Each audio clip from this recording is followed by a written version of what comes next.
ఈరోజు big boss show ముందు పెద్ద గలభ అయింది, కుర్రవాళ్ళు కొట్టుకున్నారు. దానికి కేసులు పెడతామని చెప్పి సజ్జనార్ లాంటి వాళ్ళు వచ్చి ఆర్టీసీ బస్సులు చెడగొడతామని కేసులు పెడతా ఉన్నారు. నేను సూటిగా అడిగేది ఏంటంటే, ఆ బిగ్ బాస్ షో అనేది ఒక అరాచకమైనటువంటి షో. దాన్ని పర్మిషన్ చేయడం కరెక్ట్ కాదు.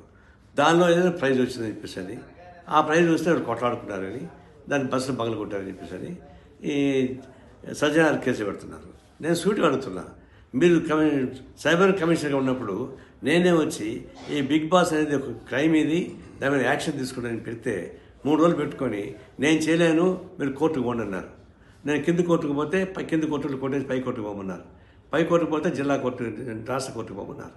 ఆ విధంగా పోలీస్ డిపార్ట్మెంటు భయపడే, కోర్టులు భయపడే.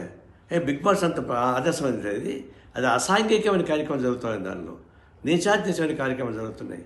కేవలం డబ్బుల కోసం కక్కుర్తి పెట్టి నాగార్జున లాంటి వాళ్ళు దానికి హ్యాంకర్గా ఉంటున్నారు. బీజేపీ ఒకవైపున మేము హిందూ ధర్మశాస్త్రం అని చెప్పేసి మరి మన భారతీయ సంస్కృతి అంటున్నారు. ఇది భారతీయ సంస్కృతిలో భాగమైంది.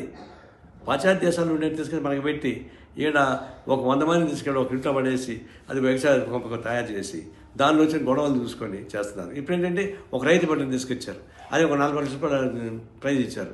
అంటే గ్రామీణ ప్రాంతంలో ఉన్న వాళ్ళు కూడా అట్రాక్ట్ చేయడం ద్వారా, పట్టణ ప్రాంతంలో ఉండేటువంటి వాళ్ళంతా సరిగ్గా చూడడంలే, గ్రామీణ ప్రాంతంలో కూడా అట్రాక్ట్ చేయాలి. అందువల్ల ఈ రైతు బట్టను తీసుకొచ్చి ఒక ప్రైజ్ ఇచ్చి ఇంటికి ఇచ్చారు, బయట కొట్లాట పెట్టారు, తాము తనుకోసం అన్నట్టుగా.